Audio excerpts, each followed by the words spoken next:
voter turnout and some issues with the voting process in one precinct in Roanoke. Hundreds of voters waited in long lines because they had some technical difficulties. WSLS 10's Rachel Lucas stopped by the precinct earlier today. So, Rachel, I understand basically it happened in the Lehigh precinct, right? Yes, it did. Now, the voter turnout is pretty good, and those long lines that we saw earlier are definitely back to normal now. All those issues with the voting equipment that we saw have been fixed. So good news there, and they were able to resolve it fairly quickly.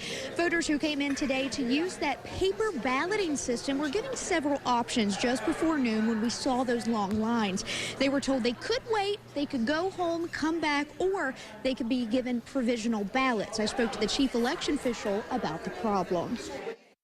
The problem has been the electronic poll books. We had 4 poll books that were supposed to talk to each other, but did not. So we had only one that was working, and then it stopped suddenly.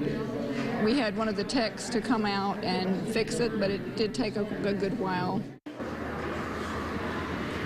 Now, again, those long lines are back to normal, and while they remain long, the voters are able to get in and out in just a few minutes. Now, we have just a little over 3,000 voters in this precinct. Typically, we see a little less than half, and we are right on track to meet that. And coming up tonight at 5:30, I spoke to some of those voters who actually waited, and some who waited went back and then came back again. And I'll have that coming up tonight at 5:30. Live in Roanoke, I'm Rachel Lucas, WSLS 10.